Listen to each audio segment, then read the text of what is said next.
Indo British advanced pain clinic నొప్పి మాయం surgery దూరం ఫర్ అపాయింట్మెంట్స్ 9155515563.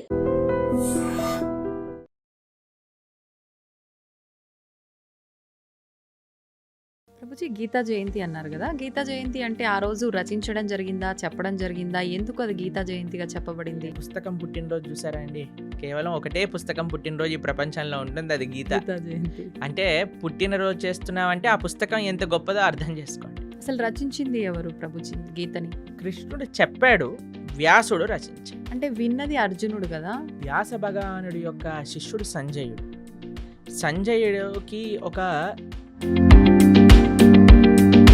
అంటే ఒక బోయవాడి చేతిలో విషపు బాణానికి మరణించాడు అని చెప్పి వింటూ ఉంటాం. అసలు కృష్ణుడు బోయవాడి చేతిలో చనిపోయాడు అనేది అబద్ధం. అబద్ధమా? ఒక విషయం మీకు అడుగుతాను చెప్పండి.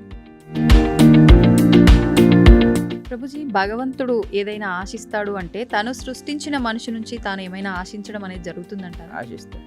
ఏం ఆశిస్తాడు ప్రభుజీ? ఒంటిపైకి దేవుడు వచ్చాడు అని అంటుంటారు, పూనకాలు ఇలాంటివి అంటుంటారు కదా ప్రభుజీ. నిజంగా భగవంతుడు ఉన్నా కూడా అలా మనిషి ఒంటిపైకి రావటం లాంటిది జరుగుతుందా? దయ్యం వస్తుంది కానీ దేవుడు రాడు. ఎందుకంటే మనం చేసే చెత్త పనులకి, అపవిత్రమైన ఆలోచనలకి భగవంతుడు ఎందుకు రావాలనుకుంటాడండి అసలు మానవుడి దగ్గరకి? నమస్కారం, వెల్కమ్ టు ఐ డ్రీమ్. ధర్మ మార్గం విత్ విజిత కార్యక్రమానికి స్వాగతం. భగవద్గీతని మించిన ఒక గొప్ప గ్రంథం అనేది లేదు. భగవద్గీతని గనక మనం పాటిస్తే, ఆచరిస్తే, చదివిన దాన్ని గనక మనం కరెక్ట్గా ఆచరిస్తే మన నిత్య జీవితంలో చాలా మార్పులు వస్తాయి. మన లైఫ్లో మార్పుల వల్ల మంచి మార్గంలో వెళ్ళొచ్చు, మోక్షాన్ని పొందొచ్చు. రకరకాలుగా మాట్లాడుకుంటూ ఉంటాం భగవద్గీత గురించి. అయితే నిజంగా భగవద్గీతలో ఏముంది, భగవద్గీత వల్ల మనం ఏం నేర్చుకోవచ్చు, ఇలాంటి విషయాలు ఇప్పుడు ప్రభుజీతో మాట్లాడి తెలుసుకుందాం. ప్రస్తుతం మనతో పాటు ఉన్నారు ఇస్కాన్ టెంపుల్ నుంచి ప్రణవానంద ప్రభుజీ గారు. ఇప్పుడు వారితో మాట్లాడి మరిన్ని విషయాలు తెలుసుకుందాం. మనకున్న సందేహాలన్నింటినీ కూడా నివృత్తి చేసుకునే ప్రయత్నం చేద్దాం. హరే కృష్ణ ప్రభుజీ. హరే కృష్ణ ప్రభుజీ, కృష్ణుడి విషయానికి వస్తే కృష్ణం వందే జగద్గురు అనే ఒక మాట ఎక్కువగా వినిపిస్తూ ఉంటుంది. అసలు దీన్ని ఏ విధంగా అర్థం చేసుకోవాలంటారు? కృష్ణుడు జగద్గురువులు గీతాచార్యులై అయ్యారు. వేదేశ్చ సర్వేర్ అహమేవ వేద్యో అని అంటారు. భగవంతుడి దగ్గర నుంచి అంత జ్ఞానము కూడా స్వామి దగ్గర నుంచే వస్తుంది. జ్ఞానానందమయం దేవం నిర్మల స్ఫటికాకృతిం ఆధారం సర్వ విద్యానాం హయగ్రీవం ఉపాస్మహే అని అంటారు. భగవంతుడి దగ్గర నుంచే బ్రహ్మగారికి జ్ఞానం వచ్చినది. బ్రహ్మగారు ఆ జ్ఞానాన్ని అందరికీ అందించారు. కాబట్టి అన్ని పరంపరలు కూడా సాక్షాత్తుగా నారాయణ నుంచే ప్రారంభం అవుతాయి. నారాయణ సమారంభం అని అంటామన్నమాట. కాబట్టి మనకి 5000 సంవత్సరాల క్రితం ఎప్పుడైతే కురుక్షేత్ర యుద్ధం జరిగింది, ధర్మక్షేత్రే కురుక్షేత్రే సమవేతాయుత్సవ మామక పాండవాశ్చైవ కిమకర్వత సంజయ. అయితే కృష్ణుడు ఒక యుద్ధ భూమిని ఎందుకు చూస్ చేసుకున్నారు అని కానీ మనం ప్రశ్నిస్తే చూడండి, ఎప్పుడైనా India Pakistan world cup final last ball 2 runs to win ఉన్నప్పుడు ఎవరు ఏ పని చేస్తున్న వాళ్ళైనా సరే, క్రికెట్ ఇష్టం ఉన్న వాళ్ళైనా సరే, లేని వాళ్ళైనా సరే అందరు వచ్చి చూస్తారు ఏమవుతుంది ఇప్పుడు. అవునా కాదా చెప్పండి? అవును ప్రభుజీ, కరెక్ట్. అప్పట్లో ఇండియా పాకిస్తాన్ ఎలా ఉండేదో అప్పుడు కౌరవులు పాండవులు అనమాట. మొత్తం ప్రపంచం అంతా వాళ్ళు ఎంత శక్తివంతం అంటే ఏదో ఒక సైడ్ తీసుకోవాల్సి వచ్చింది అందరికి. ఐదర్ కౌరవుల సైడ్ కానీ పాండవుల సైడ్. మొత్తం అన్ని కెమెరాలు, ఫోకస్ లైట్లు అన్ని కురుక్షేత్రం పైనే ఉందన్నమాట. కృష్ణుడు అనుకున్నాడు ఇది కరెక్ట్ టైం చెప్పడానికి, గీతోపదేశం చేయడానికి, ఎందుకంటే ఫోకస్ అంతా ఒక దగ్గరకు వచ్చింది కాబట్టి. అప్పుడు గీతాచార్యుడై శ్రీకృష్ణుడు అర్జునుడి యొక్క మాధ్యమంగా ప్రపంచానికి మొత్తం గీతను ఉపదేశం చేశారు. అంటే అక్కడ అర్జునుడితో పాటు అందరూ కూడా విన్నారా? అందరూ వినలేదు, కానీ అర్జునుడి యొక్క మాధ్యమంగా, అంటే అర్జునుడికి చెప్తూ ఇప్పుడు ప్రపంచం అంతా తెలిసిపోయింది కదా. అవును ప్రభుజీ. కాబట్టి అర్జునుడిని మైక్ లాగా మాధ్యమం చేసుకున్నాడు. ప్రపంచం మొత్తం కూడా గీతను ఉపదేశం చేశారు పరమాత్మ. అయితే ఎందుకు జగద్గురువు అంటారంటే, భగవద్గీత సనాతన ధర్మానికి ఒక ఫౌండేషన్ బుక్ అన్నమాట. సనాతన ధర్మం యొక్క సిద్ధాంతాలన్నీ కూడా భగవద్గీత ప్రస్తావన చేసింది, ప్రతిపాదన చేసింది. అందుకే ఆచార్యులందరూ కూడా గీత పైన భాష్యాన్ని రచించారు. కాబట్టి ఇప్పుడు చూడండి, మీకు ఒక విషయం చెప్తాను. మీరు ఒక న్యూస్ పేపర్ ఇచ్చారనుకోండి, మీరు ఈ న్యూస్ పేపర్ చదవండి అని చూస్తారు. మీరు ఇది నిన్న న్యూస్ పేపర్ పక్కన పెట్టేస్తారు. అవునా? మీకు ఒక డైరీ ఇచ్చారనుకోండి, ఇప్పుడు 2025 వస్తుంది, మీరు చూసారనుకోండి, అరే ఇది 2023, ఇది ఏమంటారు మీరు, సామాన్లు లిస్ట్ రాసుకోవడానికి, తర్వాత ఐరన్ ఎన్ని ఇచ్చారు అని రాసుకోవడానికి యూజ్ చేస్తారు. ఎందుకంటే 2023 డైరీ 2025 లో పనిచేయదు. కానీ మీరు చూడండి, భగవద్గీత 5000 సంవత్సరాలు అయినది, కానీ ఇప్పటికీ అందరూ అధ్యయనం చేస్తున్నారు భగవద్గీతని. ఇప్పటికీ అన్నిటికంటే మోస్ట్ కమెంటెడ్ బుక్ ఏదన్నా ప్రపంచంలో ఉంటే అది భగవద్గీత. ప్లస్ భగవద్గీతలో ఏం మార్పులు లేవు. స్వామి చెప్పిన 700 శ్లోకాలు ఏవైతే భగవద్గీతలో ఉన్నాయో అవే నడుస్తూ ఉన్నాయి ఇప్పటికి కూడా. ఇంకా వాటి యొక్క అప్లికేషన్ పెరుగుతుంది. మొన్న మేము ఒక మేనేజ్మెంట్ కోర్స్ అటెండ్ అయ్యామన్నమాట. అందులో చెప్తున్నారు, ప్రపంచంలో ఎవరు మేనేజ్మెంట్ ప్రిన్సిపల్ చెప్పినా అది భగవద్గీత నుంచే దొంగతనం చేసినవి. వాళ్ళు తీసుకెళ్ళిపోతారు, దాన్ని ఒక వెస్టర్నైజ్డ్ పబ్లిసిటీ చేసి మనకు అమ్మేస్తూ ఉంటారు. మనమేమో చాలా అమాయకులుగా ఎంత బాగా చెప్పారు. అవన్నీ గీతలో ఉన్నాయి. కాబట్టి గీతాచార్యుడిగా ప్రపంచంలో ఎవరైనా సరే గీత పట్టుకొని చదివితే వారి యొక్క మనసు మార్పు చెంది, వారి యొక్క జీవితం మార్పు చెందే ఒక జ్ఞానాన్ని కృష్ణుడు ఇచ్చాడు. కాబట్టి ఆయన జగద్గురువు అయ్యారు, మొట్టమొదటి జగద్గురువు అయ్యారు. కాబట్టి అందరు గురువులకి ఆయనే గురువు. ఎందుకంటే ఆయన ఉపదేశం చేసిన తత్వములే మనందరం మాట్లాడుకుంటాం. కాబట్టి అది నారాయణుడిగా ఆయన జ్ఞానాన్ని ఇచ్చిన, కృష్ణుడిగా ఆయన జ్ఞానాన్ని ఇచ్చిన, వ్యాసుడిగా ఆయన జ్ఞానాన్ని ఇచ్చిన, హయగ్రీవుడిగా ఆయన జ్ఞానాన్ని ఇచ్చిన, హంసావతారంగా జ్ఞానాన్ని ఇచ్చిన, కపిలుడిగా జ్ఞానాన్ని ఇచ్చిన, అన్ని అవతారాలు జ్ఞానాన్ని పంచడానికి కోసమే వచ్చాయి. కాబట్టి ఆయన జ్ఞాన నిధి. అందులో భగవంతుడికి షడైశ్వర్య సంపూర్ణుడు అంటాడు. భగవాన్ అనే వాటికి నిర్వచనంగా పరాశర మహర్షి విష్ణు పురాణంలో షడ్ ఐశ్వర్యములు పరిపూర్ణంగా కలిగిన వారు అని చెప్తారు. అందులో ఒక ఐశ్వర్యం సకల జ్ఞానము కలిగిన వాడు ఆయన. కాబట్టి ఆయనకి తెలియనదంటూ ఏముండదు. ఆయన ఇచ్చేదే మనకి ధర్మము అని అంట. అందుకే మన శాస్త్రములు ధర్మస్తు సాక్షాత్ భగవత్ ప్రణీతం. భగవంతుడు చెప్పినదే ధర్మము, భగవంతుడు చెప్పిందే గీత. ఆ గీత ఎక్కడ ప్రపంచంలో ఎవరు అధ్యయనం చేసి పాలించినా సరే వాళ్ళు సుఖ సంతోషాలతో ఉంటారు.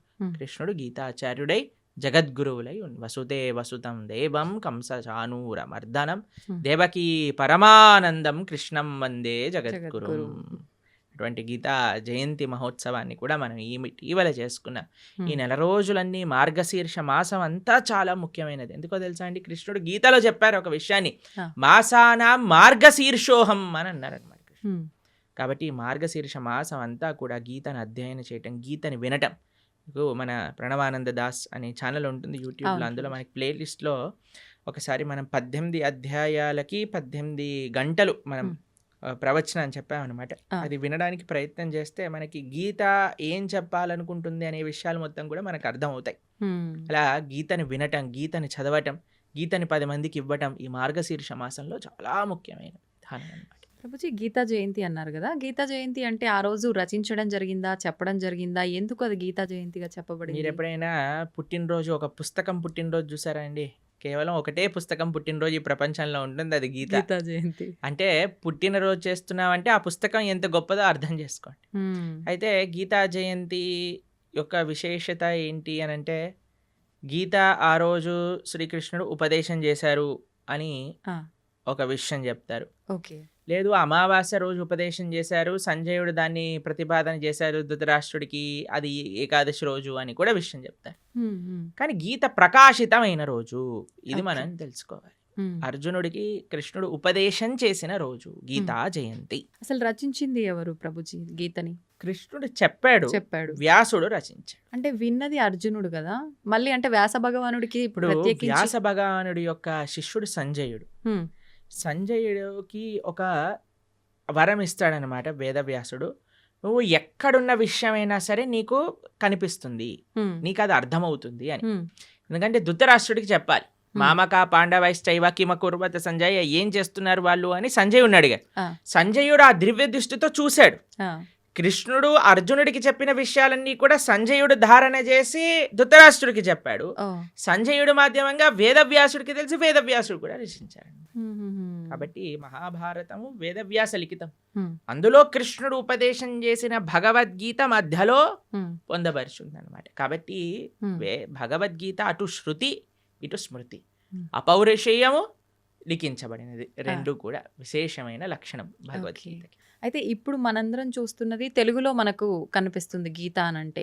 ముందుగా రచించింది సంస్కృతంలోనేనా ప్రభుజీ? సంస్కృతంలో సంస్కృతంలో ఉన్నప్పుడు అంటే ఎవరంటే వాళ్ళు చదవడానికి అంటే వీలు పడుతుందా? బ్రహ్మాండంగా గీతని ఎవ్వరైనా చదువుకోవచ్చు. చిన్నపిల్లలు, స్త్రీలు, వృద్ధులు, పురుషులు ఎవ్వరైనా సరే ఉమ్, గీత అధ్యయనం చేసుకోవచ్చు, బ్రహ్మాండంగా చదువుకోవచ్చు. ఇలా ప్రభుపాదుల వారి దయ వల్ల ఉమ్, ఆయన ఏం చేశారంటే గీత యొక్క యాక్సెసిబిలిటీ ఎలా పెంచారు అని అంటే, ఉమ్, ఏ లాంగ్వేజ్ సుమారుగా 70 కంటే ఎక్కువ లాంగ్వేజెస్లో శ్రీల ప్రభుపాదుల వారి యొక్క భగవద్గీత ట్రాన్స్లేట్ చేయబడింది.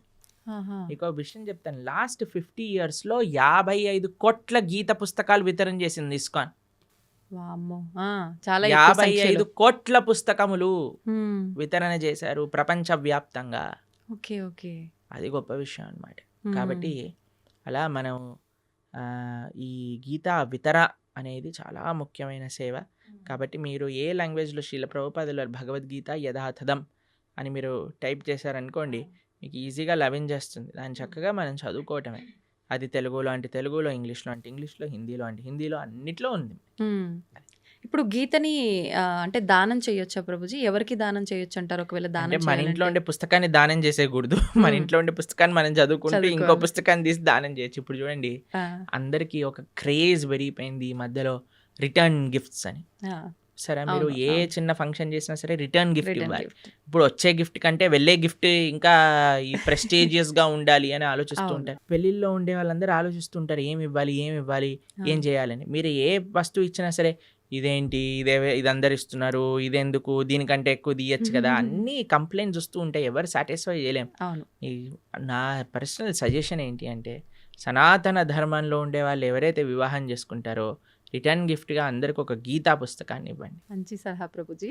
ఏదో ఒక ఆధ్యాత్మిక పుస్తకాన్ని ఇవ్వండి. దాన్ని ఏదో వంక పెట్టలేడు కదా, పెట్టలేరు. ప్రసాదంగా తీసుకుంటాడు కదా. ఉమ్, ఉమ్. చదివితే వాడు బాగుపడతాడు, మీకు ఆ పుణ్యం వస్తుంది. అవును. ఇప్పుడు చూడండి ఎన్ని మంచి విషయాలు ఉన్నాయో. ఉమ్, ఒక వివాహంలో ఎంత కోట్లు ఖర్చు పెట్టేస్తున్నారండి. ఇప్పుడు మీరు చూసే అవును. ఉంటారు కదా. అవును అవును. అసలు వివాహం పైన కాదు, వెనకాల ముందుండే తోకల పైన. తోకల పైన. అసలు వివాహం 10 నిమిషాలు అయిపోవాలి, అంతే. మిగతావన్నీ రోజులు ఆర్భాటాలు. చేసేస్తున్నారు. సరే, మ్మ్. చేసుకొని ఇవ్వండి, కానీ కనీసం పెళ్లి రోజే ఇదైనా చేయండి. కనీసం సనాతన ధర్మ ప్రచారం అవుతుంది, ఉమ్, మీకు పుణ్యం వస్తుంది, ఉమ్. తీసుకున్న వాడికి ఒక ఆపర్చునిటీ దొరుకుతుంది గీతను చదువుకోవడానికి. ఆ, కాబట్టి ఎంతమంది అయితే వివాహాలు చేసుకుంటున్నారో మీరు, కానీ ఈ వీడియో మీ దగ్గరకు వస్తే మీకు కృష్ణుడు ఒక అవకాశాన్ని ఇస్తున్నారు గీత పంచడానికి అని అనుకోండి. ఉమ్. మాకు ఎంతో మంది తెలుసండి, చాలా మంది పెద్ద పెద్ద ఆఫీస్ ఫంక్షన్స్ జరిగినప్పుడు, ఏదైనా జరిగినప్పుడు, మొన్నే మేము ఆదిలాబాద్లో ఉన్నప్పుడు ఒక ఆయన 108 భగవద్గీత పుస్తకాలు తీసుకెళ్ళి వాళ్ళ ఇంట్లో జరిగే ఉత్సవంలో అందరికి ఇవ్వాలి అని తీసుకెళ్ళారనమాట. ఉమ్, ఉమ్, ఉమ్.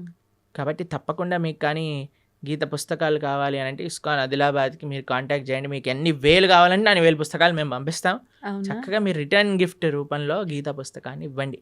ఉమ్, అప్పుడు మీరు అడగచ్చు, ఉమ్. వాళ్ళు చదవరండి చాలా అంటే మంది చదివే. ఇంట్లో ఉంటే చాలండి. మీకు ఓకే. స్టోరీ చెప్తాను. ఆ, ఒకళ్ళకి మేము గీత ఇచ్చామన్నమాట. వాళ్ళు అన్నారు మా ఇంట్లో చదవరండి పుస్తకాలు అన్నారు. ఉమ్, మీ పిల్లలైనా మీరు చదవకపోతే మీ పిల్లవాడు ఏం చదువుతాడండి, వాడికి అసలు ఇంట్రెస్ట్ లేదండి అని. ఆ, సరే అయ్యా మీ ఇంట్లో పెట్టుకో, ఎవడైనా వచ్చినప్పుడు చదువుతాడు వాడు అని అన్నాను. అంతే. సరే అని వాళ్ళ ఇంట్లో పెట్టుకున్నారనమాట. ఆ, పెట్టుకుంటే వాళ్ళ ఇంట్లోకి హైదరాబాద్లో ఉంటారు వాళ్ళు. ఉమ్. అయితే వాళ్ళ ఇంట్లో ట్రీట్మెంట్ కోసమని వాళ్ళ చుట్టాలు ఎవరో 3 రోజుల కోసం వచ్చారట హైదరాబాద్లో ఓకే. ఉండడానికి. అయితే 3 రోజులకి పాటు ట్రీట్మెంట్, హాస్పిటల్కి వెళ్ళి ఇంటికి రావటం, హాస్పిటల్కి వెళ్ళి ఇంటికి రావటం అలా జరుగుతుంది. వాళ్ళు అనుకున్నారట సాయంత్రం పూట ఏం చేయాలి అని. వాళ్ళకి పుస్తకం షెల్ఫ్లో గీత కనిపించింది. అయితే మేము చెప్పాము ఎవరో ఒకళ్ళు చదువుతారు, మీరు అవునవును, ఉంచుకోండి ఇంట్లో అని అన్నాను అంతే. ఆ, వాళ్ళు తీసుకున్నారు, వాళ్ళు చదివారు, ఆ. వాళ్ళకి చాలా నచ్చింది ఆ పుస్తకం. వాళ్ళ ఇంటికి తీసుకెళ్ళిపోయారు. ఉమ్, వాళ్ళు ఉండేది ఎక్కడో మహబూబ్ నగర్ ప్రాంతంలోనే ఎక్కడో. ఆహా. వాళ్ళు గీత చదివి వాళ్ళు భక్తులైపోయారు. ఓ, మేము ఒక కార్యక్రమానికి వెళ్ళినప్పుడు ఆ. వాళ్ళు మాకు ఈ విషయం చెప్పారు, ప్రభుజీ మీరు ఒకళ్ళ గీత ఇస్తే వాళ్ళ ఇంట్లో ఉన్న గీత మేం చదివితే మేము భక్తులం అయిపోయాం. పోనీలేండి, ఎవరికొకరికి ఉపయోగపడింది మీరు ఎవరికో అన్నట్టుగా. ఒకళ్ళకి ఇప్పుడు బాంబు పెట్టారనుకోండి, ఎక్కడో ఒక చోట పేలుతుంది పేలుతుంది. కదండి. అవును. అలానే గీత కూడా అంతే, ఉమ్. మన దగ్గర ఉండాలంతే. మీరు చదవకపోతే మీ పిల్లలు, ఏ పిల్లలు చదవకపోతే ఎవరికో మనవాళ్ళు మనవరాళ్ళు ఎవరో ఒకళ్ళు చదువుతారు. ఉమ్, గీత ఉన్న దగ్గర తరించకపోవటము అంటూ ప్రశ్నే లేదు. ప్రభుజీ, ఇప్పుడు ఆహార నియమాలైతే పాటించాలి ఆధ్యాత్మికంగా మనం ఉన్నప్పుడు, మన ధర్మ ప్రకారంగా శాస్త్రంలో ఏం చెప్పబడిందో అని అన్నారు. అయితే ఆహార నియమాలు పాటించడం వరకు ఓకే గానీ, ఆహారం కూడా తినకుండా అంటే ఉపవాసం, తినకుండా పూజలు చేయమని అలా ఉందా మన ధర్మంలో అంటే ఏం చెప్తారు? మీకో విషయం తెలుసా? ఇప్పుడు ఒక పెద్ద థియరీ నడుస్తుంది. మీరు ఇంటర్నెట్‌లో చూడండి ఈ విషయం గురించి. హ్మ్. ఎంత మనం తక్కువ తింటే అంత మన ఆరోగ్యం బావుంటది. అవును. మీకు ఒక సైంటిస్ట్, అవార్డ్ విన్నింగ్ సైంటిస్ట్ ప్రతిపాదన చేసింది 15 రోజులకు ఒకసారి కానీ ఉపవాసం ఉంటే మొత్తం క్యాన్సర్ సెల్స్‌ని తినేస్తుంది బాడీ అని. ఫుల్ బాడీ డీటాక్స్ అయిపోతుంది అని. 15 రోజులకు ఒకసారి వచ్చేది ఏకాదశి. ఏకాదశి. మనం ఏకాదశి ఉపవాసం ఉండండిరా అంటే, దేవుడు అలా ఉండమన్నాడా, ఆ! ఇది చేయమన్నాడా అని అంటారు. కానీ వెస్టర్న్ సైంటిస్ట్ వచ్చి do this fasting and you will be cancer cells will be gone అనగానే ఓ వావ్ అని అంటారు మన వాళ్ళు. అది మన దగ్గర ఉండే ఒక మూర్ఖత్వం అంటారు చూడండి, అమాయకత్వము, అజ్ఞానము అని అనొచ్చు మనం. కాబట్టి మన శాస్త్రం ఏదైతే చెప్తుందో అది జాగ్రత్తగా ఆచరించటం వల్ల మనకు తెలుస్తుంది. ప్రతిదీ ప్రశ్నించాల్సిన అవసరం లేదండి. మనం ఏం చేయాలంటే ఫస్ట్ ఆచరించాలి. ఆ. ఇప్పుడు మీకు స్కూల్లో అడ్మిషన్ ఇచ్చారనుకోండి, యూనిఫామ్ వేసుకోండి, సాక్స్ ఈ కలర్లో ఉండాలి, షూస్ ఇలా ఉండాలి, పాలిష్ చేసుకొని రావాలి, హెయిర్ స్టైల్ ఇలా ఉండాలి, ఆడపిల్లలు అయితే జడ వేసుకొని రావాలి అని చెప్తారు. ఎందుకు జడ వేసుకోవాలి, ఎందుకు యూనిఫామ్ వేసుకోవాలి, ఎందుకు షూ పాలిష్ చేసుకోవాలి, ఇవన్నీ అడగం. చెప్పింది చేస్తాం. చెప్పినప్పుడు స్కూల్లోకి వెళ్ళినప్పుడు ఇది అందరూ కామన్గా ఉండడానికి, ఇది డిసిప్లిన్గా ఉండడానికి, మనకి బాధ్యత నేర్పించడానికి, క్లీన్లీనెస్ నేర్పించడానికి, ఒక యునైటెడ్ కాన్షియస్నెస్ రావడానికి, ఇవన్నీ ఎప్పుడు వస్తాయి? ఆచరిస్తూ ఉన్నప్పుడు, 10 మందిని చూస్తున్నప్పుడు వస్తాయి. కానీ మన లోపల ఏమైపోయింది? ఫస్ట్ ఏం చేయాలన్నా సరే ప్రశ్నించడం ప్రారంభం చేశాం. ఇది చేయండి రా, ఎందుకు చేయాలి, ఇది చేస్తేనే దేవుడు కరుణిస్తాడా, ఇది చేస్తేనే ఇది అవుతుందా, లేకపోతే అవ్వదా? ప్రతిదానికి ఆన్సర్ ఉంటుందండి. కానీ ఎవరికి చెప్తాము? ఎవరైతే వినయంగా ఆచరిస్తున్నారో అటువంటి వారికి చెప్పచ్చు. మూర్ఖంగా వాదించేవాడికి చెప్పలేము. కాబట్టి ఉపవాసం ఎందుకోసము, ఇలా వ్రతం ఎందుకోసము, లేదా ఒక పూజా విధానం ఎందుకోసము అని అంటే అది మనల్ని భగవంతుడి దగ్గరికి తీసుకెళ్తుంది. భగవత్ ప్రీత్యర్థం, మన ఆరోగ్యం బాగుండటం, ఇవన్నీ సెకండరీ. కొన్ని నియమాలు శాస్త్రములు చెప్పాయి, ఈరోజు ఇలా ఉండండి, ఈరోజు ఇలా ఉండండి అని. మన పెద్దలు చెప్పిన మాట, పెద్దల మాట పెరగన్న మూట అంటాం కదండి. పెద్దలు చెప్పిన మాటే పెరగన్న మూట అంటే శాస్త్రం చెప్పిన మాట ఇంకెంత మంచిది చెప్పాలి. కాబట్టి ఆచరించడం ప్రధానం. ఒకసారి ఆచరించడం ప్రారంభం చేస్తే మనకి ఎవరిని అడగకుండా తెలిసిపోతుంది ఎందుకు చేయమన్నారు, ఏంటి ఆ బెనిఫిట్స్ మనమే చూస్తాం. ఇప్పుడు ఒక ఆహార నియమాన్ని చెప్పామనుకోండి, దాన్ని ఆచరిస్తూ ఉన్నప్పుడు కన్సిస్టెంట్గా మనకు తెలుస్తుంది, అరే మన జీవితం ఎలా మారింది, మన క్లారిటీ ఆఫ్ మైండ్, థాట్, మన జీవన శైలి, మనం మాట్లాడే విధానం, మన ఆలోచనలు, మన స్ట్రెస్, మన డిప్రెషన్, మన యాంగర్, అవన్నీ ఎట్లా తగ్గుతుంది. లేదు నాకు ప్రూవ్ చేయి తర్వాత మానేస్తానంటే ఎలా చెప్పండి? కాదు కదా. ఇప్పుడు ఇప్పుడు ఇంజనీరింగ్ కాలేజ్లో ఒకటి జాయిన్ అవుతున్నాడు, నాకు జాబ్ ఇస్తేనే నేను జాయిన్ అవుతా అంటాడా? నువ్వు జాయిన్ అవ్వు, నువ్వు చదువు, అప్పుడు నీకు జాబ్ వస్తుంది, అంతే కదా. ఫస్ట్ నాకు ప్లేస్మెంట్ ఇవ్వు తర్వాత జాయిన్ అవుతానంటే ఎలా అండి? ఫస్ట్ నువ్వు జాయిన్ అవ్వు, ప్రాసెస్ని ఫాలో అవ్వు, అప్పుడు మొత్తాన్ని క్లియర్గా వస్తుంది. అయితే ప్రభుజీ, నాదొక చిన్న డౌట్, అంటే ఇలా ఆలోచించడానికి కారణం ఇది అయి ఉంటుందేమో అని. కొన్ని అంటే ఇప్పుడు సైంటిఫిక్గా ప్రూవ్ చేసిన తర్వాత మీరు చెప్పినట్టుగా నమ్ముతున్నారు అంటే అది మనకి ఎప్పుడో ఉంది శాస్త్రాల్లో. కానీ మన శాస్త్రాలు, పురాణాల విషయానికి వస్తే కొన్ని వేల లక్షల సంవత్సరాల క్రింద నుంచి ఉన్నవి అని చెప్తారు. కానీ అంటే ప్రతిదానికి కూడా ఒక నిర్దిష్టమైన అంటే ఇది టైము, ఇప్పుడు రచించారు, లేకపోతే ఇప్పుడు రాశారు, ఇప్పటి నుంచి ఉంది అని నిర్దిష్టమైన ఒక సమయం లేదు. అందుకని చెప్పి ఎలా నిర్దిష్టమైన సమయం ఉంటుందండి? ఎందుకంటే దానికి నిర్దిష్టమైన సమయమే లేదు, అనాదిగా వస్తుంది. భగవంతుడు ఉన్నప్పటి నుంచి జ్ఞానం ఉన్నది. భగవంతుడు బ్రహ్మకు ఉపదేశం చేశారు వేదాలు. ఎప్పుడని ఎలా చెప్తాం? ఆది అని అంటాం. అవును, ఆదికి టైం ఇన్ఫినిటీకి ఎప్పుడు అయిపోతుంది? ఇన్ఫినిటీ చెప్పండి అంటే ఎలా అంటాం? చెప్పలేం. అలానే ఒక స్టార్టింగ్ పాయింట్ అంటూ లేదండి. కొన్ని విషయాలకు చెప్పచ్చు. భగవద్గీత 5000 సంవత్సరాలు అయింది, ఎందుకంటే కృష్ణుడు ఆవిర్భావం అప్పుడైంది. కృష్ణుడు 125 సంవత్సరాలు ఉన్నప్పుడు అర్జునుడికి భగవద్గీత ఉపదేశం చేశారు. ద్వాపర యుగం అయిపోయింది, కలియుగం స్టార్ట్ అయిపోయింది. కాబట్టి సుమారుగా ఇన్ని సంవత్సరాలు. ఇప్పుడు కృష్ణుడు పుట్టినరోజు ఏదైతే కృష్ణాష్టమి చేసుకుంటారో అప్పుడు రాస్తారు 5000 ఇన్నో సంవత్సర జన్మాష్టమి అని. కొన్ని మనకి నిర్దేశం ఉంది, కానీ అపౌరుషేయమైన వేదములకు ఎలా చెప్తాను చెప్పండి. వ్యాసుల వారు 5000 సంవత్సరాల క్రితం వేద విభజనను చేశారు. అన్నీ ఎంతో పైలప్గా ఉన్న వేదాలన్నింటినీ 4 కేటగిరీస్గా చేసి చక్కగా ఈజీగా అండర్స్టాండ్ అయ్యే విధంగా మనకు అందించారు. కాబట్టి దానికి ఒక లెక్క ఉంది. ఓకే. కాబట్టి అన్నిటినీ అందుకే ఇందాక అన్నట్టుగా మనము ఇప్పుడు టీచర్ ఇక్కడ అమెరికా ఉంది అని మనం మ్యాప్లో చూపించేసింది అనుకోండి, వెళ్ళొచ్చాక నమ్మం కదండి అమెరికా ఉంది అంటే అమెరికా ఉంది. ఇప్పుడు ఎగ్జామ్ పేపర్లో ఈ కాంటినెంట్ ఏంటి అమెరికా రాసిస్తాం, కానీ టీచర్ని అడగమను ఏంటి ప్రూఫ్ చూపించమని. కాబట్టి శాస్త్రాన్ని మనం యథాతథంగా ఫస్ట్ మనం కొద్దిగా నమ్మకాన్ని ఇన్వెస్ట్ చేసినప్పుడు ఆ నమ్మకం బట్టి మనకి ఆ శాస్త్రం అనేది ప్రస్ఫుటితం అవుతుంది, మన మనసులో గోచరం అవుతుంది, మనకి విషయాలు తెలుస్తూ ఉంటాయి. దానికి భాగవతోత్తముల యొక్క సాంగత్యం, సద్వైష్ణవ ఆచార్యుల యొక్క సాంగత్యం, గురువుల యొక్క సాంగత్యం, పరంపరాగతమైన గురు పరంపర యొక్క సాంగత్యం ఎప్పుడైతే దొరుకుతుందో అప్పుడు మన మిగతా విషయాలన్నీ కూడా మనకు తెలుస్తాయి. ప్రభుజీ, గీతని ఉపనిషత్తు అని అంటుంటారు. ఎందుకని ఉపనిషత్తు అంటారు? ఉపనిషత్తులో ఉండే జ్ఞానం అంతా కూడా గీతలో ఉన్నది. ఇప్పుడు చూడండి, మీరు పాలు తీసుకున్నారనుకోండి, ఓ 10 లీటర్ల పాలు తీసుకున్నారు, దాన్ని బాగా మీరు వేడి చేస్తూ ఉన్నారనుకోండి, కొద్దిసేపు అయ్యాక ఎర్రగా మారుతాయి. దాని తర్వాత ఇంకా చాలా కండెన్స్ అయిపోతుంది, దాన్ని రబడీ అంటారు. తెలుసా, మీరు రబడీ తిన్నారా ఎప్పుడైనా? రబడీ చాలా కండెన్స్ అయిపోయింది అనుకోండి, ఖోవా అయిపోతుంది. ఖోవాతో బిల్లలు చేశారనుకోండి, చాలా అద్భుతంగా ఉంటుంది. ఖోవా బిల్లలు తిన్నారా? తిన్నాను. చూడండి, ఇంత పాలు కండెన్స్ అయ్యి రబడీ అయ్యి, రబడీ కండెన్స్ అయితే కోవా బిల్లలు అయ్యాను అనుకోండి, ఎంత స్వీట్గా ఉంటుంది.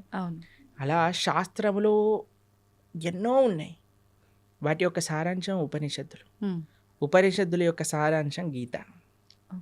సర్వోపనిషదో గావో దోగ్ధా గోపాలనందన. అన్ని ఉపనిషత్తులు కూడా సర్వోపనిషదో గావు, అన్ని ఉపనిషత్తులు కలిపి ఒక ఆవు అనుకుంటే, దుగ్ధా గోపాలనందన, ఆ ఆవు యొక్క పాలు ప్రీతికి పార్థో వత్సః అంటే అర్జునుడు ఒక దూడగా చేసుకొని మన కోసం అందించిన పాలే గీత. గీతామృతం మహత్ అని. అటువంటి గీతామృతం ఏదైతే భగవద్గీత ఉందో అది అన్ని ఉపనిషత్తుల యొక్క సారాంశమే, కాబట్టి అది ఉపనిషత్, గీతోపనిషద్ అని మనం అంటాం. ప్రభుజీ, ఇప్పుడు విష్ణువు అవతారాల్లోకెల్లా, అన్ని అవతారాల్లోకెల్లా కృష్ణుడి ఒక్క అవతారానికి మాత్రమే, అంటే ఒక బోయవాడి చేతిలో విషపు బాణానికి మరణించాడు అని చెప్పి వింటూ ఉంటాం. ఎందుకని ఇలా డిసైడ్ చేయబడింది అంటారు? ఎలా సాధ్యపడింది అలా? అసలు కృష్ణుడు బోయవాడి చేతిలో చనిపోయాడు అనేది అబద్ధం. అబద్ధమా? మరి ఒక విషయం మీకు అడుగుతాను, చెప్పి. చిన్నపిల్లవాడు 6 రోజులు 8 రోజులు అంత వయసున్న పిల్లవాడికి పూతన అని ఒక పెద్ద రాక్షసి వచ్చింది. ఒకసారి మీరు వినే ఉంటారు కృష్ణుడి యొక్క కథలో. విన్నారా పూతన రాక్షసి? 21 మైళ్ళు ఉండేది ఆ రాక్షసి. ఎంత పిల్లవాడు 6 రోజులు. అటువంటి పిల్లవాడిని పట్టుకొని అలాంటి పూతన సంహారం 6 రోజులకి చేసిన కృష్ణుడు 21 మైళ్ళు ఉండే రాక్షసి. తృణావర్త, శకటాసుర, కేశి, అరుష్టాసుర, ప్రలంబాసుర, వత్సాసుర, ధేనుకాసుర, ఇలాంటి అసురులందరినీ, అఘాసుర, వ్యోమాసుర, ఇటువంటి అసురులందరినీ చిన్న వయసులో, చిన్న పిల్లవాడు ఇలా బొమ్మలతో ఆడినట్టుగా, చిన్నపిల్లలు యానిమల్ బొమ్మలను ఆడతారు చూడండి, అవి చిన్న పిల్లవాడు తీసుకొని ఇలా పడేశాడు అనుకోండి, ఆ డైనోసారస్ వెళ్ళి అలా గోడకి ఎత్తుక్కుంటుంది. అలా చిన్నపిల్లలు, ఇంత దేవతలందరూ, బ్రహ్మాది దేవతలందరూ వణికిపోయి అసురులందరూ చిన్నపిల్లవాడిగా కృష్ణుడు సంహరించేశాడు. కాళీయ అనే విషపూరితమైన సర్పం పైన నృత్యం చేసి కాళీయుడిని తరింపజేశాడు ఆయన. కస్యానుభావో నదేవ విద్మహే తవాంగ్రిరేణు స్పర్శాధికార. కాళీయుడిని అనుగ్రహించిన కృష్ణుడు ఒకసారి మొత్తం కారు చిచ్చు, మొత్తం అరణ్యంలో అంతా మంట పెట్టుకుంటే అనేసరికి మొత్తం మంటంతా ఆయన లోపలికి వెళ్ళిపోయింది. గోవర్ధనగిరి 21 మైళ్ళు ఇప్పుడు మనం చూస్తున్నాం. బృందావనంలో ఆనాటికి ఎంతో ఉండేది. గోవర్ధనుడికి ఒక శాపం ఉంది, రోజు ఆవగిందంతా తక్కువైపోతావు అని. అందుకోసం ఇప్పుడు చూస్తే కృషించిపోయింది. కానీ కృష్ణుడు ఉన్నప్పుడు ఇంకా మహిమాన్వితంగా ఉండేది. అటువంటి పర్వతాన్ని 7 రోజులు 7 రాత్రులు చిటికని వేలిపైన, ఎడమ చేతి చిటికని వేలిపైన పట్టుకున్న కృష్ణుడు ప్రవాసన అనే ఒక పర్వతం ఉండేదండి. ఒక పెద్ద మౌంటైన్ పై నుంచి లాంగ్ జంప్ చేస్తాడు ఆయన. లాంగ్ జంప్ చేసినప్పుడు సేఫ్ ల్యాండింగ్ అవుతుంది ఆయనకి. మీకు ఇంకో విషయం చెప్తాను, యమలోకానికి వెళ్ళి వాళ్ళ గురువు గారి యొక్క శిష్యుడిని పట్టుకొని వస్తాడు కృష్ణుడు.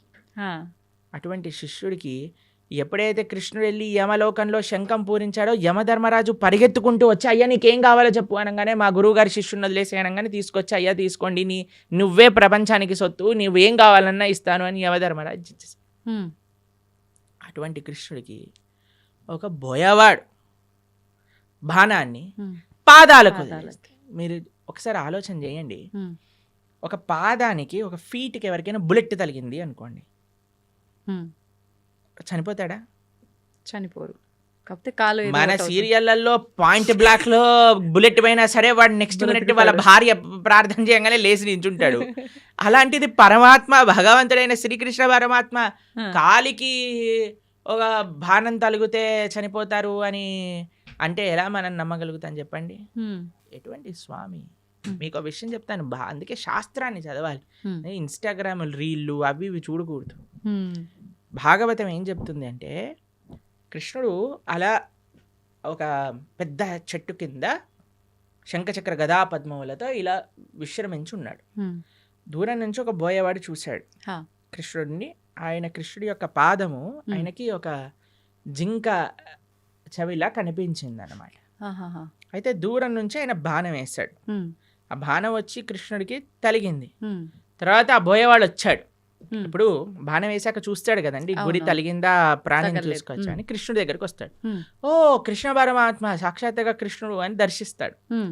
3 ప్రదక్షిణలు చేస్తాడు హ్మ్. కృష్ణుడికి.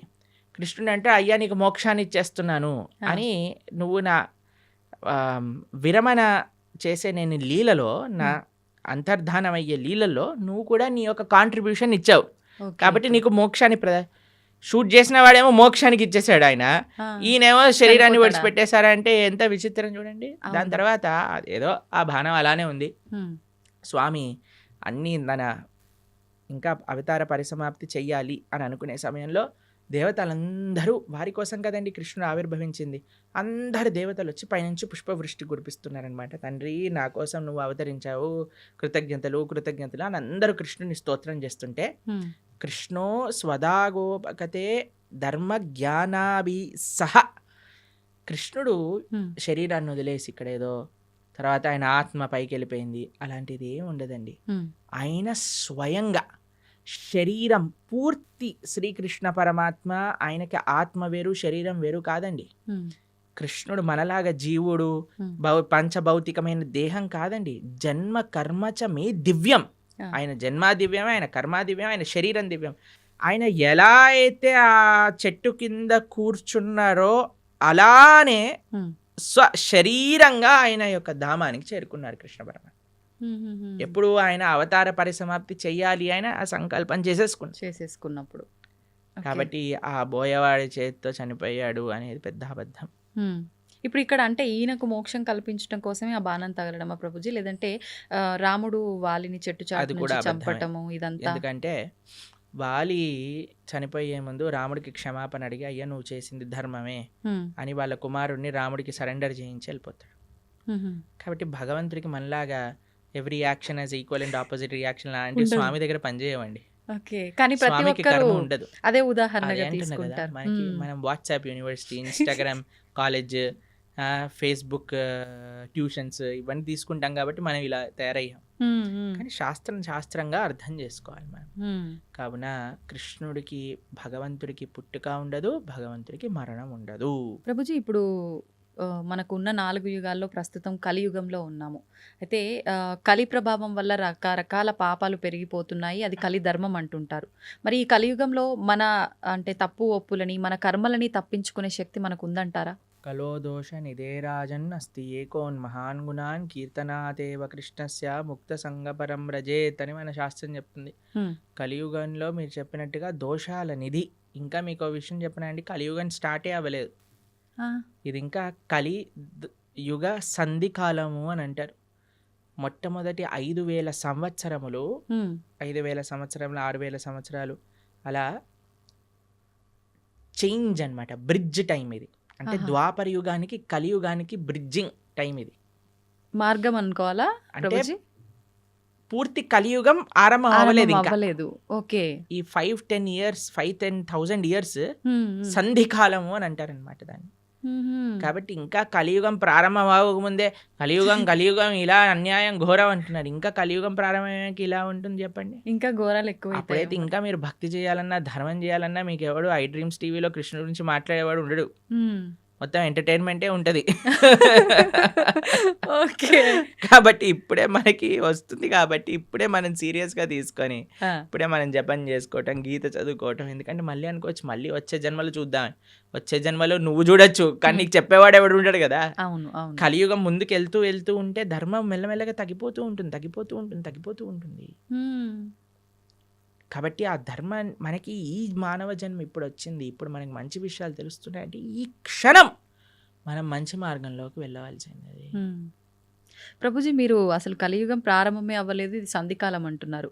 కానీ ఈ మధ్య జరిగిన కొన్ని ప్రారంభం కొన్ని అయినది ఉమ్, ఉమ్, ఉమ్. కానీ పూర్తిగా కలి పూర్తిగా ప్రభావం లేదు ఇప్పుడు ఇంకా. Okay okay.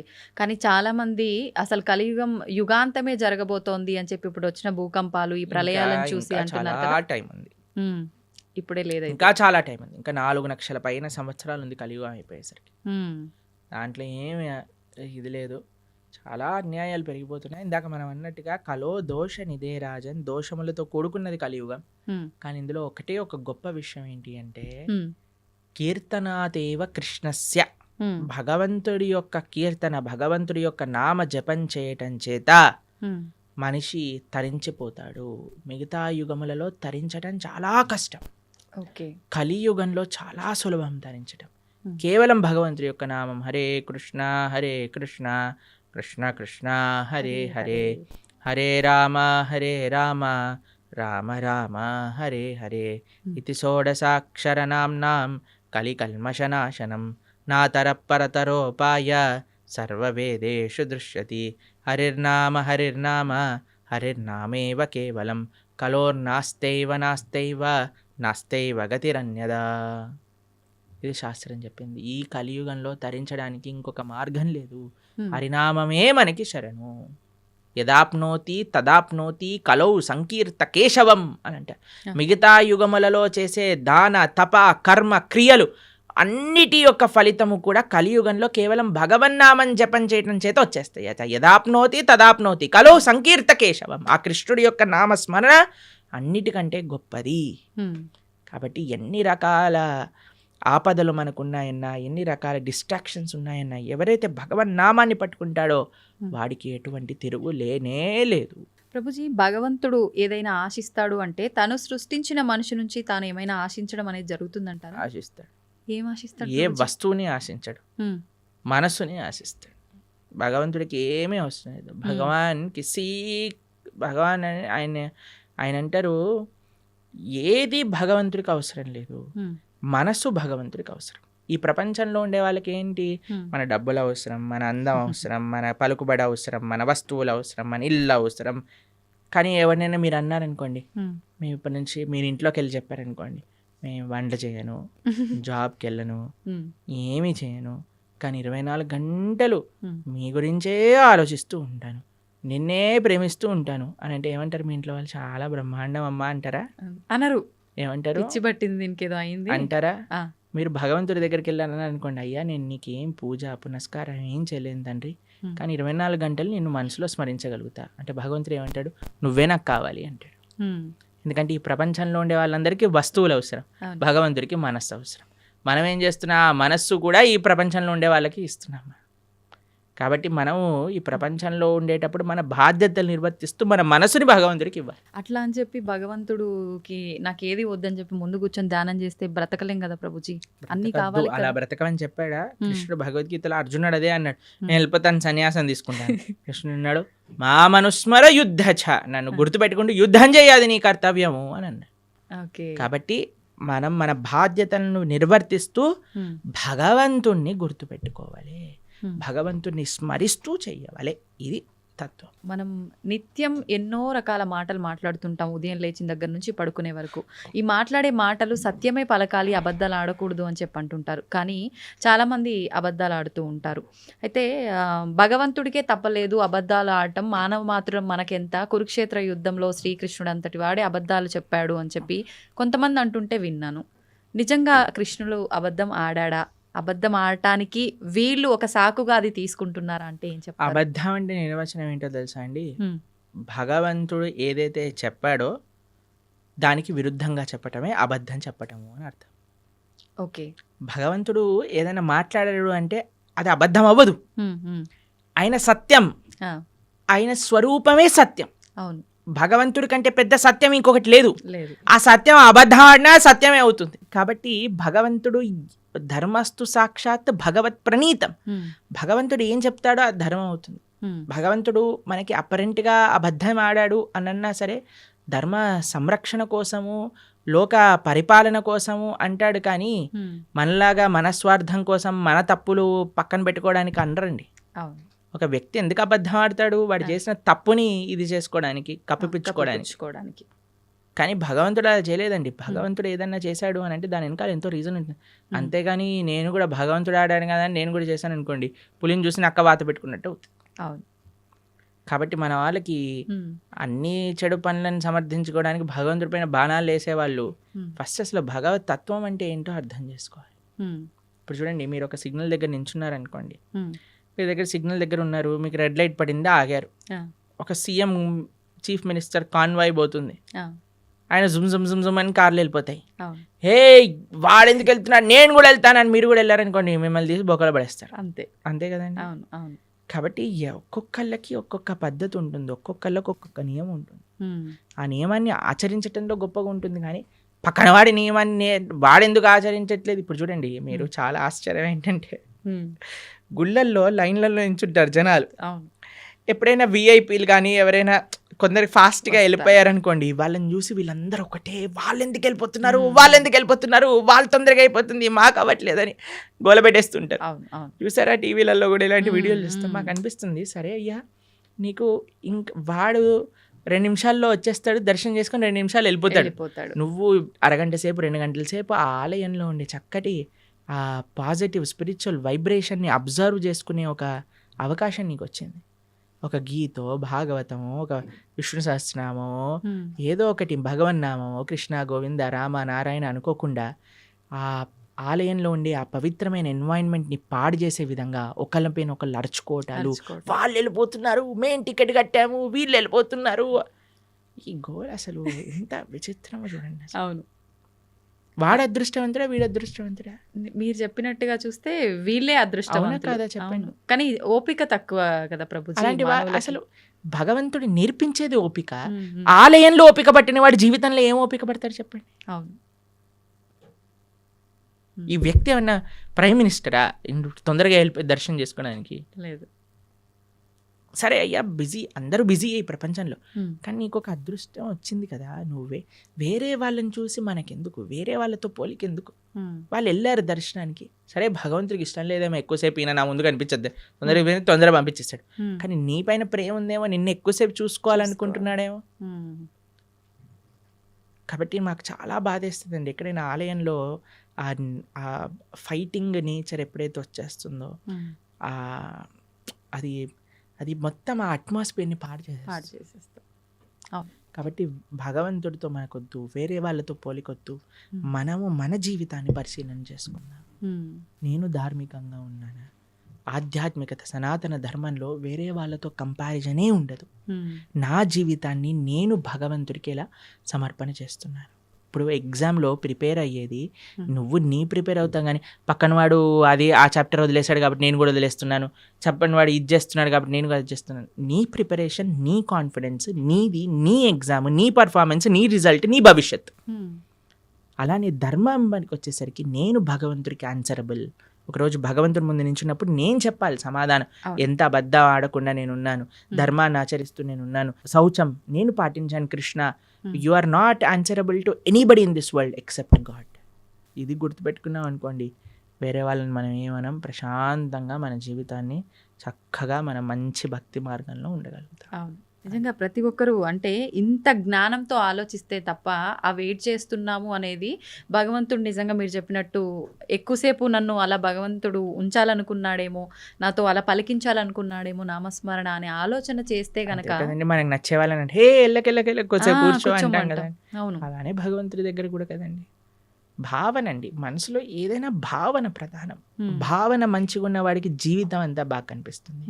ఆ భావన లేనివాడు జీవితంలో ఎక్కడ చూసినా సరే వాడు తప్పునే ఎత్తుకుతాడు. అవును. కాబట్టి భగవద్గీత చదవటం వల్ల ఏమవుతుంది అంటే మన భావన శుద్ధీకరణ జరుగుతుంది. వీ కెన్ థింక్ పాజిటివ్లీ, జీవితాన్ని ఒక కరెక్ట్ పర్స్పెక్టివ్లో మనం చూడగలుగుతాం. ప్రభుజీ దేవుడు ఉన్నాడు అంటే దయ్యం ఉంది అని అంటారు. నిజంగా దయ్యాలు ఉన్నాయా? ఒంటిపైకి దేవుడు వచ్చాడు అని అంటుంటారు, పూనకాలు ఇలాంటివి అంటుంటారు కదా ప్రభుజీ. నిజంగా భగవంతుడు ఉన్నా కూడా అలా మనిషి ఒంటిపైకి రావటం లాంటిది జరుగుతుందా? దయ్యం నిజంగా దేవుడు ఉన్నాడు కాబట్టి దయ్యం కూడా ఉంది నమ్మాలా, లేదంటే ఇది మూఢనమ్మకమా? దయ్యం వస్తుంది కానీ దేవుడు రాడు. ఉమ్, ఎందుకంటే మనం చేసే చెత్త పనులకి, మన శరీరంలో ఉండే ఆ అపవిత్రమైన ఆలోచనలకి ఉమ్, భగవంతుడు ఎందుకు రావాలనుకుంటాడండి అసలు మానవుడి దగ్గరకి? ఉమ్, అంటే మన ఆచరణ గొప్పదా, మన మాట గొప్పదా, Hmm. మన సాధన గొప్పదా? మన దగ్గరికి ఎందుకు రావాలనుకుంటాడు చెప్పండి పరమాత్మ? హా, భగవంతుడు రావాలి అనుకుంటే ఆయన శ్రీ విగ్రహ రూపంలో మాట్లాడతారు, లేదా తన యొక్క భక్తుల మాధ్యమంగా మాట్లాడతారు. ఉమ్, అంతేకాని భగవంతుడు వచ్చేసి ఊ అని ఊగేసి ఉమ్, ఏవేవో చేసేసి ఇవంతా ఏంటంటే ఒక భావన, ఉమ్, ఒక ట్రాన్స్, నాకు ఇది వచ్చేసింది అని అనుకుంటున్నారు. కాబట్టి ఉమ్. చాలా మంది అడుగుతారు, ప్రభుజీ అది నిజమా అబద్ధమా? వాళ్ళకి నిజం, నీకు అబద్ధం. వాళ్ళకి నిజం, వాళ్ళకి నిజం, మనకు అబద్ధం. ఓకే. అంటే ఎందుకంటే వాళ్ళు అలా నమ్ముతున్నారు నాకు వచ్చింది అని, కాబట్టి వాళ్ళకి నిజమే. ఓకే, నీకు నిజమా? కాదు. మనకు అబద్ధం. ఉమ్, ఎందుకంటే దేవుడు రాడు. దేవుడు మనిషి పైకి రానే రాడు. Um, he has many other better positions to come. Okay. కాబట్టి ఎవరికైతే మాకు దేవుడు వచ్చేసాడు అని అంటారో, జస్ట్ ఉమ్, మీకు నిజం అండి. ఉమ్, నాట్ డినయింగ్ ఇట్. నీకు నిజం, ఎందుకంటే నీ మానసిక స్థితి అలా నీకు చెప్తుంది. ఆ, కానీ వేరే వాళ్ళు నమ్మవలసిన అవసరం లేదు. ఉమ్. మరి దయ్యం పరిస్థితి ప్రభుజీ? దయ్యం వస్తుంది ఎందుకంటే చేసేవన్నీ రాక్షస పనులు కదా. వేరే వాళ్ళని హింసించటం, వేరే వాళ్ళని మాట్లాడటం, ఉమ్, అపవిత్రంగా జీవించటం. కాబట్టి దయ్యం రావడానికి చాలా అనుకూలమైన పనులు చేస్తున్నా, ఉమ్, దైవం రావడానికి అనుకూలమైన పనులు చేస్తున్నావా అనేది ప్రశ్నార్థం. ఓకే. కాబట్టి దయ్యం ఎవరి దగ్గరకు వస్తుందండి? ఎవరైతే చాలా నెగిటివ్గా ఉంటారో, నెగిటివ్, డిప్రెస్డ్, ఉమ్, ఆ కళ లేకుండా ఎప్పుడైనా సరే అంటే ధార్మికంగా చూడండి, కొంతమందిని చూస్తే మనకి ఆ భగవత్ కళ అనేది ఉట్టిపట్టే విధంగా ఉంటుంది. అవును. వాళ్ళ యొక్క వేషభూషం కానీ, వాళ్ళ యొక్క సాధన కానీ, వాళ్ళ యొక్క వర్చస్సు కానీ, ఉమ్, అలాంటి వాళ్ళ దగ్గరికి ఎప్పుడు నెగిటివ్ ఎనర్జీస్ రావు. ఉమ్, కానీ ఎవరైతే ఎప్పుడు కూడా డిప్రెషన్లో ఉంటారో, గ్లూమీగా ఉంటారో, ఉమ్, అని నెగిటివ్ ఆలోచిస్తుంటారో, వేరే వాళ్ళకి నెగిటివ్ చెయ్యాలి అని ఎవరైతే అనుకుంటారో వాళ్ళకి దగ్గర తప్పకుండా నెగిటివ్ ఎనర్జీస్ ఉంటాయి. అయితే ప్రభుజీ ఇప్పుడు ఒంటిపైకి దేవుడు రావటం అయితే కాదు, అది వాళ్ళ వరకే నిజంగాని మనం నమ్మాల్సిన అవసరం లేదు. No. కానీ చాలా మంది ఇది పక్కన పెడితే దేవుడు మాకు కనిపిస్తాడు అని చెప్పి, మీకు కూడా చూపిస్తామని చెప్పి ఈ మధ్యకాలంలో అంటున్నారు. నిజంగా దేవుడు కనిపిస్తాడు? దేవుడితో ఫోన్ చేసి మాట్లాడించే వాళ్ళు కూడా ఉన్నారు. ఇంకా రాబోయే కాలంలో ఆహా, వచ్చేసారు ఆల్రెడీ. మన ధర్మంలో లేరు, పక్క ధర్మంలో ఉన్నారు. ఇంకా ఓకే. పక్క ధర్మం అంటూ పక్క మతాలలో ఉన్నారు. ఇంకా దేవుడు ఫోన్ నెంబర్లని. తర్వాత మీకు విషయం తెలుసా, స్వర్గంలో వాళ్ళకి ప్లాట్లు కూడా అమ్మే మతాలు కూడా ఉన్నాయి. ఇంకా అయ్యో, ఒక దేశంలో ఒక మతానికి చెందిన వాళ్ళు స్వర్గంలో నీకు ఇంత ప్లాట్, ఇంత డబ్బులు ఇచ్చి వాళ్ళ మత పెద్ద తీసుకొని వాళ్ళకి అమ్మిన వృత్తాంతాలు ఇప్పుడు జరుగుతున్నాయి. ఇంకా ఇంత పిచ్చోళ్ళ జనాలు. మీకు కనిపించట్లేదా ఆ పిచ్చితనం ఎలా ఉందో? మన కింద పడిపోగానే అందరూ డాన్స్ వేయటం, వాడేదో నీళ్ళు జలంగానే ఖర్చు లేయంగానే ఇట్లా చేస్తుంది. వాళ్ళకంటే ఇంకా పిచ్చి ఇంకేం ఎయిడ్స్ బాగా చేసేస్తా అంటాడు, క్యాన్సర్ బాగా చేస్తా అంటే చచ్చిపోయిన వాడిని లేపేశాడు ఒకడు. తెలుసా మీకు ఉత్తర భారతదేశంలో? అవునా ప్రభుజీ? డెత్ సర్టిఫికేట్ ఉన్న వాడిని లేపేశాడు ఓ, దేవుడి పేరు మీద. అంటే మన దేవుడు కాదనుకోండి, ఎవరి గురించి మాట్లాడుతున్నా మీకు అర్థమయ్యే అవును ఉంటుంది. అవును అర్థమైంది. అలాంటి వాళ్ళ వేలాది మంది వెళ్ళిపోయి హర్షేస్తూ, గోల పెట్టేస్తూ, కింద పడిపోయి, అసలు నాకు ఇవి చాలా విచిత్రం అనిపిస్తుందండి. అంటే జనాలకు బుద్ధి ఉంటే వెళ్తారా అసలు అలాంటి ప్రదేశాలకు? చెప్పండి ఒకసారి. ఇలాంటివి జరుగుతున్నా కూడా చాలా చోట్ల మత మార్పిడిలు జరుగుతున్నాయి కదా ప్రభుజీ, మరి దాని గురించి ఏమంటారు? మంచి పని అనిపిస్తుంది మాకు. ఇలాంటి వాళ్ళు, బుద్ధి లేని వాళ్ళు వెళ్ళిపోతే మంచిదే కదండి. మూర్ఖులు ఉన్న వాళ్ళైనా అసలు మంచిగా ఉన్న వాళ్ళు కావాలి కదా మనకి. కాబట్టి ప్రలోభాలు ఎక్కువైపోయాయి మతం పైన. కాబట్టి ఆ ప్రలోభాలు తగ్గించుకోవాలి మనం. వేరే వాళ్ళే మన ధర్మం. అందుకే చెప్తున్నాను ఏంటంటే, ఎవరైతే శాస్త్రాధ్యయనం చేస్తారో, ఎవరైతే మంచిగా శాస్త్రాన్ని చదువుకొని వాటిని పాచరిస్తారో, వాళ్ళని ఎవరు ఏ ప్రభావం పెట్టి మార్చలేరు. మూర్ఖపు ఆలోచనలతో ఉండి, దుర్మార్గపు ఆలోచనలతో ఉన్న వాళ్ళు మాత్రమే ఇది మూఢనమ్మకం అని భావించి ఇంకో దాంట్లోకి వెళ్ళడానికి ప్రయత్నిస్తారు. సంతోషం.